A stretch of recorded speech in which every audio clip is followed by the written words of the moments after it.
दोस्तों, अपने बचपन में अपनी दादी नानी से काला जादू करने वाले साधुओं की कहानी तो जरूर सुनी होगी। इन कहानियों में कई बार किसी व्यक्ति के गले में हड्डियों की माला पहने हुए बताया जाता था और शरीर पर बबूत लगाए साधुओं का काल्पनिक चित्र दिखाकर हमें डराया भी जाता था। और आपने घर में बड़े बूढ़ों को यह भी कहते हुए सुना होगा कि भाई रात में शमशान के पास से नहीं गुजरना चाहिए, क्योंकि वहाँ पर अघोरी तांत्रिक या साधु रहते हैं। और कई बार आपने किसी व्यक्ति के ऊपर बुरी आत्माओं का साया है ऐसा कहते हुए भी सुना होगा। कई बार किसी व्यक्ति को गांव इत्यादि में फिट्स की समस्या होती है तो उनको तांत्रिक के पास ले जाते हैं, कहते हैं कि इस पर बुरी आत्मा का साया हो गया और ये ऐसे सामान्य जो है चिकित्सा से ठीक नहीं होगा, मेडिसिन से ठीक नहीं होगा, इस पर तंत्र विद्या कर दी गई है। तो इस तरह की बहुत सी कहावतें, कहानियाँ हमारे समाज में प्रचलित हैं और इनमें से बड़ी कुछ अद्भुत भी हैं। कई बार इनमें इतना रहस्य भी होता है कि हम उलझ जाते हैं इनमें कि आखिर ये होता क्या है। कई बार हम ये सोचने पर भी मजबूर हो जाते हैं, कई इंटेलेक्चुअल पर्सनालिटी सोचने पर भी मजबूर हो जाती हैं कि या हिंदू धर्म है या हिंदू धर्म से अलग है या इनका कोई अलग धर्म होता है, आखिर इनका ओरिजिन कहाँ से हुआ, क्या ये भारत के बाहर भी पाए जाते हैं, तांत्रिक कल्ट होता क्या है। तो हम बात करेंगे कि ये तंत्र विद्या आई कहाँ से, तंत्र का मतलब क्या होता है, तांत्रिक विद्या होती क्या है। दरअसल तंत्र बना हुआ है तात शब्द से। तांत जो शब्द है वो हैंडलूम में कपड़े का निर्माण से संबंधित कुछ शब्द है, जिसमें ये कहा जाता है कि जो दो अलग अलग प्रकार के धागे होते हैं उनसे मिलकर कपड़ों का निर्माण होता है, यही तांत शब्द की बात आती है। और अगर आप इसको तांत्रिक विद्या में देखें, उस दृष्टि से देखें, तो आप पाएंगे कि स्त्री और पुरुष के गठजोड़ से ही आप कह सकते हो कि कॉस्मिक डिविनिटी का निर्माण होता है। और आप पिछले अपने वेदों में जाएं तो ऋग्वेद में भी तांत्रिक विद्या का उल्लेख मिलता है। तांत और बुनाई शब्द का उपयोग किया गया है, फिर उससे इसका जिक्र किया गया है कि ये तंत्र विद्या से किस प्रकार जुड़ी हुई है। इसके अतिरिक्त अथर्ववेद और ब्राह्मणों के ग्रंथों में तंत्र का जो ये प्रिंसिपल मॉडल है उसको बताया गया है कि ये हिंदू धर्म में किस तरह उपयोग में लाया गया है या हिंदू धर्म से किस तरह से जुड़ा हुआ है। हिंदू स्मृतियों और जैन धर्म के ग्रंथों में भी तंत्र का विद्या का है। इवन आप बौद्ध धर्म के ग्रंथ भी देखें तो बौद्ध धर्म कैसे तांत्रिक कल्ट में कन्वर्ट हो गया, या बौद्ध धर्म की एक शाखा है जो तांत्रिक कल्ट को मानती है, जिसमें यह भी कहा जाता है कि जो बौद्ध धर्म के तांत्रिक कल्ट वाले लोग होते हैं वो इंसानों की खोपड़ी में इंसानों के खून को पीते हैं। और वास्तव में ये सच भी है कि बौद्ध धर्म का एक कल्ट है जो इस तरह के विश्वास को मानता है। तो तांत्रिक साधक जो नेचर को डिवाइन एनर्जी का हिस्सा मानते हैं, तांत्रिक साधकों का मानना है कि ये डिवाइन एनर्जी है, दरअसल सभी जीवों में प्रवाहित होती रहती है और डिवाइन एनर्जी में अंतिम रूप से समाहित हो जाती है, यानी जिसे हम लोग कहते हैं मोक्ष प्राप्त करना। इसे ही तांत्रिक साधक लक्ष्य मानकर चलता है कि मोक्ष को प्राप्त हो जाएगा। और तांत्रिक साधकों का एक प्रमुख लक्ष्य होता है कि किस तरह से मोक्ष प्राप्त किया जाए और इसी के लिए ये साधना करते रहते हैं। इसे ही तंत्रिज्म कहा जाता है या तांत्रिक कल्ट का निर्माण यहीं से हुआ। तंत्रिज्म में मानव शरीर को डिवाइन कॉस्मिक यूनिवर्स का ही हिस्सा माना जाता है और इस कॉस्मिक यूनिवर्स में समाहित होने के लिए तांत्रिक साधकों द्वारा 5 एम्स यानी पंचकारों की प्रैक्टिस की जाती है। तंत्रिज्म में मांस यानी मीट, मदिरा यानी अल्कोहल को बड़े प्रमुख रूप से जो है स्थान दिया गया है। इन पंचकारों में तंत्रिज्म को सेंट्रल, जो पंचकार की हम बात कर रहे थे, इनको सेंट्रल एलिमेंट माना जाता है। तंत्रिज्म में स्पिरिचुअल मेडिटेशन करते समय साधकों द्वारा इन्हीं पंचकारों का सहारा लिया जाता है। तंत्रिज्म में वुमेनहुड को डिवाइन क्रिएटिव एनर्जी का एसेंशियल पार्ट माना जाता है, इसलिए तांत्रिकवाद में मातृशक्ति और महिलाओं को बड़ा महत्व दिया गया है। सेक्सुअल इंटरकोर्स को तांत्रिक कर्मकांडों में सबसे महत्वपूर्ण माना जाता है। वास्तव में तंत्रवाद में महिला और पुरुष में कोई भेद ही नहीं। तांत्रिज्म में महिलाएं गुरु बन सकती हैं, इसलिए कई बार आप लोगों ने महिला तांत्रिकों को भी देखा होगा। आजकल इंस्टाग्राम वगैरह पर कई महिला तांत्रिक हैं, हालांकि वो उस स्तर की तांत्रिक नहीं, और कई बार जो तांत्रिक महिलाएं दिखती हैं, मैं सबको नहीं कह रहा, लेकिन कई बार ऐसी तांत्रिक महिलाएं भी दिखती हैं जो वास्तव में तंत्र विद्या का फॉलो नहीं करती, लेकिन अपनी व्यूअरशिप के लिए इस तरह का काम करती हैं, ढकोसला करती हैं। इसलिए हमें तंत्रिज्म में आने से पहले या तंत्रिज्म को जानने से पहले तंत्रिज्म का जो मॉडर्न स्वरूप है उसको पुराने स्वरूप से, जो वास्तव में तंत्रिज्म हुआ करता था, उससे अलग रखना होगा। तो तंत्रिज्म में फिर से हम वापस लौटते हैं, आपको अर्थ जो समझा रहे थे हम तंत्रिज्म का। इसलिए हमें तंत्रिज्म में सती प्रथा, वैश्यावृत्ति आदि का कोई एविडेंस नहीं मिलता। हमने बताया ना कि तंत्रिज्म में महिलाओं को बड़ा उच्च स्थान दिया गया और इसी कारण से सती प्रथा, वैश्यावृत्ति का कोई एविडेंस नहीं है। पंचमकारों के अतिरिक्त तंत्रवाद में गुरुओं का बड़ा महत्व है। ऐसा माना जाता है कि कोई साधक गुरु के बगैर तांत्रिक साधना में सफल हो ही नहीं सकता। दरअसल इसके पीछे भी कारण यह है कि तांत्रिक साधना कठिन साधनाओं में से आती है और बिना गुरु के वो साधना आप हो सकता हो कहीं से सीख कर लें, लेकिन उस स्थिति तक नहीं पहुंच सकते और कई बार उसका बुरा प्रभाव भी पड़ता है कई बार। अगर आप तांत्रिक विद्या को माने, देखें, बहुत करीब से उसके बारे में जाने, तो कई बार उसका बुरा प्रभाव भी पड़ सकता है और उसकी वजह से आपको कई मानसिक बीमारियों का भी सामना करना पड़ सकता है। तो अगर गुरु के सफल मार्गदर्शन में या गुरु के मार्गदर्शन में आप नहीं करेंगे तो निश्चित रूप से परेशानी का सामना करना पड़ेगा। यही कारण है कि इसको तांत्रिक साधना की सफलता और असफलता से जोड़ दिया गया कि बिना गुरु के तांत्रिक साधना सफल नहीं हो सकती। वास्तव में गुरु का होना एक ऐसा समझ सकते हैं कि किसी के मार्गदर्शन का होना बहुत आवश्यक है। तो दरअसल तांत्रिज्म में गुरु वह व्यक्ति होता है जो पहले ही मोक्ष की स्थिति प्राप्त कर चुका है। मोक्ष से मतलब मृत्यु से नहीं है, मोक्ष की स्थिति मतलब उसकी तांत्रिक साधना सफल हो चुकी है। पुराने के ज़माने में तांत्रिक गुरुओं द्वारा किसी व्यक्ति को तंत्र विद्या सिखाने से पहले उसकी कड़ी परीक्षा ली जाती थी। शिष्यों द्वारा कई वर्षों तक कठोर परिश्रम करने के बाद गुरुओं द्वारा चुनिंदा शिष्यों को ही तंत्र विद्या सिखाई जाती थी कि इस पर्टिकुलर शिष्य को ही हम तंत्र विद्या सिखाएंगे, यही तंत्र विद्या सीखने का बिल्कुल सही कैंडिडेट है, इसी को तंत्र विद्या सिखाई जा सकती है। इस विद्या में गुरुओं द्वारा अपने शिष्यों को हठ योग, तंत्र मंत्र, कुंडलिनी जागरण की शिक्षा दी जाती थी और ऐसा माना जाता था कि इस विद्या को ग्रहण करने वाले व्यक्ति को मैजिकल एंड मिस्टिकल स्पिरिचुअलिज्म की अनुभूति होती है, जिसके बाद व्यक्ति स्वयं इष्ट देव बन जाता है।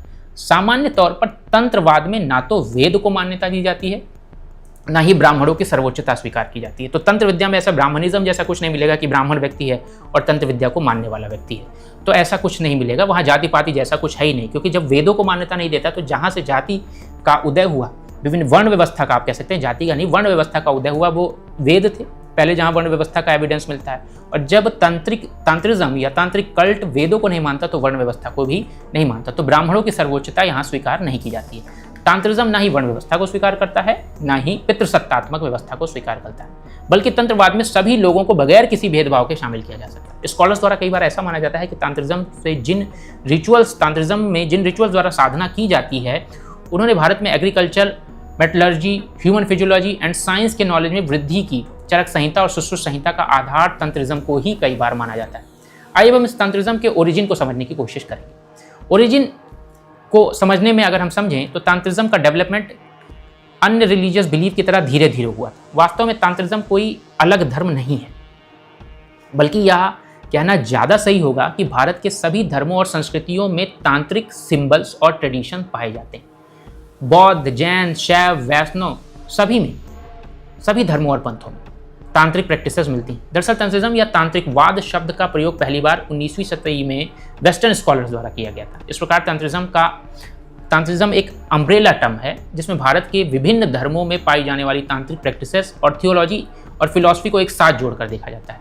इसके ओरिजिन को लेकर स्कॉलर्स की राय अलग अलग बटी हुई। कई स्कॉलर्स कहते हैं कि तांत्रिक प्रैक्टिस इंडस वैली सिविलाइजेशन से जुड़ी है, जहाँ पर फैलस वर्शिपिंग यानी लिंग पूजा इत्यादि की जाती थी। वहीं से तांत्रिक पूजा पाठ को, तांत्रिक कर्म कांडों को देखना शुरू करते हैं। फैलस वर्शिप मतलब कि लिंग की पूजा करना। तो कई स्कॉलर्स तांत्रिक प्रैक्टिस को इंडस वैली सिविलाइजेशन से जुड़ा। इन स्कॉलर्स का मानना है कि जैसे आईवीसी में मातृ देवी, पशुपति शिव की पूजा की जाती थी, उसी प्रकार तांत्रिक साधना में भी स्त्री या शक्ति की पूजा की जाती है। और दूसरे कई स्कॉलर्स को देखें तो दूसरे स्कॉलर्स का ये मानना है कि इसे भारत का एंशियंट एबोरिजिनल ट्राइब्स कम्युनिटी के रिलीजियस बिलीफ से जोड़ा जाता है कि ये जो ट्राइबल्स हैं, ये जो विशेष जिसको आप लोग विभिन्न प्रकार की जनजातियां हैं, जनजातीय समुदाय के लोग हैं, उनका ये धर्म हुआ करता था। तो उनका धर्म का जब प्रचार प्रसार हुआ तो तांत्रिज्म के रूप में या तंत्रवाद के रूप में प्रसार प्रसार हुआ। तो ये कई ओरिजिन की अलग अलग थ्योरीज है जो मानती हैं। तो धीरे धीरे ये हिंदू धर्म का भी हिस्सा बन गया। तो रिलीजियस ट्रेडिशंस जो हैं, जो तंत्रवाद से जुड़े हुए हैं, तांत्रिक प्रैक्टिसेस के रूप में विकसित हुए हैं। हिस्टोरिक भारत में तांत्रिज्म का अगर एविडेंस देखें तो 300 से 400 सी के बीच मिलता है। इस दौरान हिंदू और बौद्ध धर्मों में कई तांत्रिक पंथों का विकास हुआ। मैंने बौद्ध धर्म के बारे में बात कर ली कि बौद्ध धर्म में एक विशेष कल्ट है तांत्रिक कल्ट। तांत्रिक बौद्ध धर्म में तारा को देवी माना जाता है। कई बार आप पढ़ते होंगे अगर बौद्ध धर्म के बारे में देखा है तो तारा को बुद्धा का काउंटर पार्ट बना गया कि बुद्धा पुरुष और बुद्धा का काउंटर महिला, तो तारा। तो ये तांत्रिज्म का ही उत्पत्ति है कि तारा को बुद्धा का काउंटर पार्ट माना गया। भारत में तंत्रवाद 11वीं और 12वीं शताब्दी में अपने चरमोत्कर्ष पर था। वो बौद्ध धर्म से भी हिंदू धर्म दोनों का तंत्रवाद में लागू होता। भारत में खुले तौर पर इसका अभ्यास किया जाने लगा। तंत्रवाद में भारत में प्रचलित इस वैदिक धारणा का खंडन किया कि केवल कठोर तप और संसार के त्याग से ही मुक्ति प्राप्त की जा सकती है। इसके बजाय तांत्रिकों का मानना था कि डिवाइन यूनिवर्सल एनर्जी से सेपरेशन की जो गलत धारणा को मानव पीड़ा से उत्पन्न होती है, इसलिए तंत्रिज्म में सेपरेशन की जगह यूनिटी को महत्व दिया जाता है। इंडियन सबकॉन्टिनेंट में तांत्रिक समुदाय है तांत्रिक संप्रदाय अगर देखें तो नेपाल, तिब्बत, असम, कश्मीर, पंजाब, उत्तर प्रदेश, राजस्थान में तो हर राज्य में कुछ ना कुछ एलिमेंट पाए जाते हैं। लेकिन इन जिन राज्यों के मैंने नाम लिए, यहाँ पर तांत्रिक समुदाय है वो कहीं ना कहीं बड़ी संख्या में निवास करता है। भारतीय उपमहाद्वीप में पाए जाने वाले इन तांत्रिक समुदायों में शाक्त संप्रदाय और नाथ संप्रदाय का भी नाम आता है। शाक्त संप्रदाय में सृष्टि के रचयिता को शक्ति या महादेवी कहा जाता है। शाक्त मतलब समशाक्त संप्रदाय की अगर बात करें तो विश्व का अकेला ऐसा संप्रदाय है जिसमें क्रिएटर स्त्री को माना गया है। शाक्त संप्रदाय में शक्ति की दुर्गा, पार्वती, सती, सरस्वती और 10 महाविद्या देवियों के विभिन्न रूपों की पूजा की जाती है। 10 महाविद्या के साथ साथ देवियों के विभिन्न रूपों की पूजा की जाती है। 10 महाविद्या देवियों में काली, तारा और भैरवी देवी प्रमुख मानी गई हैं। ये शाक्त संप्रदाय का है और शाक्त संप्रदाय द्वारा ही शक्ति की आराधना के लिए 51 शक्तिपीठों की स्थापना की गई, जिनमें से आप सभी लोग कई बार कामाख्या मंदिर का नाम सुनते होंगे। कामाख्या मंदिर यहाँ पर जहाँ कोई मूर्ति नहीं है, बल्कि इस मंदिर में शाक्त तांत्रिक साधकों द्वारा सती देवी के रिप्रोडक्टिव ऑर्गन्स की पूजा की जाती है। और ऐसा माना जाता है कि साल में एक बार कामाख्या देवी अपना मेंस्ट्रुअल साइकिल पूरा करती हैं। और इस अवसर पर यहाँ जो मेला लगता है, आप सभी ने कहीं ना कहीं पढ़ा होगा, अम्बुबाशी मेला। तो अम्बुबाशी मेला में देश के कोने कोने से बहुत बड़े बड़े तांत्रिक हिस्सा लेने आते हैं और कहा जाता है कि तांत्रिकों के लिए एक बार कामाख्या देवी जाना बड़ा अनिवार्य होता है। तो और कई बार तांत्रिक अपनी पूजा मानी तंत्र विद्या को यहीं पर कामाख्या में ही प्राप्त करते हैं और कामाख्या के आसपास का जो इलाका है वो तंत्र विद्या के लिए, तंत्र विद्या को प्राप्त करने के लिए बड़ा प्रमुख केंद्र माना जाता है। तो तांत्रिक देश विदेश से अम्बुबाशी मेला में भाग लेने आते हैं। कामाख्या मंदिर का जो मेला होता है वर्ष में, उसमें भाग लेने आते हैं। तो शाक्त संप्रदाय के अलावा अगर हम और बात करें तो शाक्त संप्रदाय के अलावा तांत्रिक साधना का दूसरा प्रमुख संप्रदाय है नाथ संप्रदाय। अगर नाथ संप्रदाय की बात की जाए तो नाथ संप्रदाय पूर्व मध्यकाल में बौद्ध धर्म के सहजयान पंथ से ही नाथ संप्रदाय का उदय माना जाता है। इस संप्रदाय में बौद्ध, शैव तथा योग परंपराओं का समन्वय दिखाई देता है। उदाहरण के लिए अगर देखें आप तो नेपाल स्थित महर्षि मत्स्येंद्रनाथ का जो मंदिर है, हिंदू और बौद्ध जहाँ दोनों पूजा करने जाते हैं और यहाँ हठ योग की साधना होती है, हठ योग की पद्धति होती है। आप देखिएगा, हठ योग पर भी मैं एक वीडियो लेकर आऊँगा। हठ योग की एक पद्धति पर आधारित है और इस पद्धति को शिव से जोड़ा जाता है। शिव को इस संप्रदाय में गुरु माना जाता है। शिव ही प्रथम गुरु हैं एवं आराध्य हैं। गुरु और आराध्य जो हैं वो सबसे बड़े हैं जो नाथ संप्रदाय के शिव हैं। इसके अलावा इस संप्रदाय में अनेक गुरु हुए, जिनमें गुरु मत्स्य, इंद्रनाथ, गुरु गोरखनाथ सब प्रसिद्ध हैं। बौद्ध धर्म की तरह नाथ संप्रदाय में भी योगी और योगिनी की प्रैक्टिस की जाती है, योगी और योगिनी की पूजा की जाती है। तो योगी और योगिनी तांत्रिक प्रैक्टिशनर्स का उल्लेख नाथ संप्रदाय में भी मिलता है और बौद्ध संप्रदाय में भी मिलता है। यहाँ एक रोचक तथ्य यह है कि उत्तर प्रदेश के वर्तमान चीफ मिनिस्टर योगी आदित्यनाथ जी भी इसी नाथ संप्रदाय से संबंध रखते हैं। भारत में सामान्यतः तांत्रिक पंथों की 2 भागों में विभाजित करने का चलन है। जब अभ्यासी अपनी स्वयं की ऊर्जा के साथ काम करता है और उन्हें राइट हैंड पंथ यानी कि श्वेत तंत्र कहा जाता है, और दूसरे तांत्रिक दृष्टिकोण में सेक्सुअल इंटरकोर्स को इंपॉर्टेंस देते हैं तो उन्हें लेफ्ट हैंड पंथ या लाल तंत्र कहा जाता है।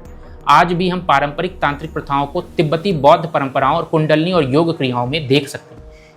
इसी तरह चीन में अगर देखें तो चीन में ताओवादी परंपरा जो है और जापान की शिंतो परंपरा जो है वो भी तांत्रिज्म का ही उस पर इन्फ्लुएंस देखा जाता है। इन क्षेत्रों में बौद्ध धर्म का प्रचार प्रसार के साथ ही तांत्रिक पंथों का भी विश्वास हुआ। इसका इवोल्यूशन बौद्ध धर्म के प्रचार प्रसार के साथ हुआ। इसी प्रकार आज से लगभग 4000 साल पहले जो इजिप्शियन एम्पायर था, इजिप्ट यानी जो मिस्र आज का इजिप्ट एम्पायर है, वहाँ ममीफिकेशन वो जो तंत्रवाद है उसी का एक बदला हुआ रूप है, उसी का मैनिफेस्टेशन है। तो अब आप एशिया से बाहर निकल जाएं, अमेरिका पहुंच जाते हैं तो अमेरिका का जो माया और इंका और स्टिक सिविलाइजेशन है, कहीं ना कहीं इसमें भी तांत्रिज्म के जो है एविडेंस मिले हैं। वह इन सिविलाइजेशन के लोगों द्वारा की जाने वाली तांत्रिक प्रैक्टिसेस की ओर इशारा करते हैं। इसी तरह यहूदी धर्म में भी, ईसाई धर्म में भी, सूफीवाद में भी, इवन सूफीवाद में भी तांत्रिक सिद्धांत का जो है समन्वय देखने को मिलता है। ट्रेडिशनल जन अल्कोहलिज्म एक्टिविटी और ब्लैक मैजिक आदि के कारण आम लोगों में तांत्रिज्म को लेकर अच्छी धारणा नहीं कि बहुत अच्छी चीज़ नहीं होती, लोग डरते हैं तंत्रवाद से। लेकिन यह एक्टिविटीज़ तांत्रिज्म का केवल एक छोटा सा हिस्सा है। अल्कोहलिज्म या सेक्सुअल इंटरकोर्स को बड़ा महत्व देना, इवन तंत्रवाद में जो डेड बॉडीज़ के साथ पूजा करना, ये सब भी फेमस है। तो इस वजह से जो सामान्य जनमानस है वो तंत्रिज्म से थोड़ा दूर ही रहता है और डरता भी है, और इसको बहुत अच्छी धारणा नहीं माना जाता। तंत्रिज्म फिलॉसफी के वाइडर स्पेक्ट्रम को अगर कवर करें तो तंत्रिज्म फिलॉसफी के अनुसार तंत्रवाद का मुख्य लक्ष्य साधक की एनर्जी को यूनिवर्सल डिवाइन की एनर्जी में समाहित कर लेना, मतलब जो यूनिवर्सल एनर्जी है उसी के साथ अपनी एनर्जी को सिंक्रोनाइज कर लेना, उसी के साथ समन्वय स्थापित कर लेना। इसके अलावा हम देख सकते हैं कि विश्व के लगभग सभी प्रमुख धर्मों में तांत्रिक एलिमेंट पाए गए। हमने आपको बताया नाथ संप्रदाय, पंथ संप्रदाय, शाक्त संप्रदाय, आप चाहे आप इसको देखिए बौद्ध धर्म, जैन धर्म, जो माया सभ्यता अमेरिका की, इजिप्शियन संप्रदाय, संतो जापान में, ताओ आपके चाइना में, तो हर जगह तांत्रिक एलिमेंट पाए गए। तो इंडियन सब कॉन्टिनेंट में केवल अगर विशेष रूप से देखें तो चीन, जापान, इंडियन सब कॉन्टिनेंट के अलावा चीन, Japan, south east Asian countries के बारे में कहा जा सकता है कि इन कंट्रीज़ में तांत्रिक ट्रेडिशनल संस्कृति और बौद्ध धर्म के प्रचार प्रसार के साथ पहुंच गए होंगे। लेकिन जब इजिप्शियन सिविलाइजेशन में, जहां बुद्ध धर्म का उतना प्रभाव नहीं है, जुदाइज्म में, क्रिश्चियनिटी में, सूफीज़म में तांत्रिक एलिमेंट पाए गए हैं, तो कैसे कह सकते हैं कि बुद्ध धर्म से पहुंचे या हिंदुइज्म से पहुंचे? क्योंकि अगर बुद्ध धर्म से पहुंचे तो लोग कहते हैं कि हिंदुइज्म से बौद्धिज्म में आया, और बौद्धिज्म का जब प्रचार प्रसार हुआ तो south east Asia, Japan, China, इन देशों में पहुंच गया। लेकिन दक्षिणी अमेरिका या मध्य अमेरिका, अफ्रीका की बहुत सी कंट्रीज तांत्रिक पूजा का, तांत्रिक कल्ट का फॉलो करती हैं। इजिप्शियन समुदाय में तांत्रिक एलिमेंट कैसे पहुंच गए? तो कहीं ना कहीं आप देखोगे कि तंत्रिज्म के एलिमेंट हर जगह पाए गए, और इवन केवल बौद्ध धर्म से, केवल हिंदू धर्म से जुड़े हुए नहीं हैं। तो ऐसा नहीं कहा जा सकता कि तांत्रिक एलिमेंट्स के बारे में ऐसा आप नहीं कह सकते कि बौद्ध धर्म के कारण ही फैला। तो स्कॉलर्स जो तंत्रवाद के बारे में बड़ा पढ़ते हैं, उनका मानना है कि विभिन्न संस्कृतियों के लोगों में कल्चरल डेवलपमेंट के वेरियस फेजेस हुए हैं, डिफरेंट फेजेस हुए हैं, उसमें सुपर नेचुरल फेनोमेना को महसूस किया गया होगा। और इसी सुपर नेचुरल फेनोमेना को समझने के लिए विश्व की विभिन्न संस्कृतियों में तंत्र या रहस्यवाद का जो एलिमेंट है वो आ गया होगा, और इसी का डेवलपमेंट हुआ होगा over the period of time. इस तरह हम कह सकते हैं कि तंत्रिज्म सिर्फ इंडिया में नहीं बल्कि दुनिया के विभिन्न हिस्सों में देखने को मिलता है। हालांकि आज के समय में इसकी ओरिजिनल फिलॉसफी कहीं खोने लगी है, और ऐसे तत्वों की प्रधानता होने लगी है जो कहीं ना कहीं आम जनता से इसे दूर लेते जा रहे हैं, और ये अपने लक्ष्य से विमुख हो रहे हैं, खो रहे हैं। तो तंत्रिज्म को अगर आप देखें, तंत्रवाद को अगर आप देखें, तो कई बार हिंदू धर्म की आलोचना इस बात पर होती है कि इसमें तंत्रवाद है, या तंत्र की बात करते हैं तो कहते हैं कि ये ढोंग है।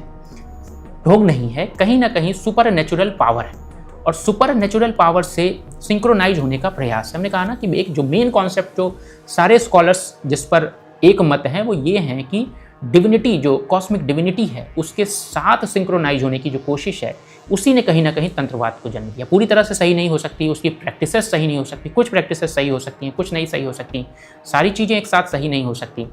हर धर्म में इसके एलिमेंट है, हर कॉन्टिनेंट में इसके एलिमेंट है। तो निश्चित रूप से जो जिन चीज़ों पर हमारा कंट्रोल नहीं है, जो चीज़ें कंट्रोलेबल नहीं हैं, जिनको हम मानते हैं कि कोई ना कोई सुपर नेचुरल पावर चला रही है, वहीं जन्म होता है तंत्रवाद का। और उनको खोजने के लिए, उनसे एकाकार होने के लिए, उनसे समन्वय स्थापित करने के लिए जिस व्यवस्था का हम प्रयोग करते हैं वही तंत्रवाद कहलाती है।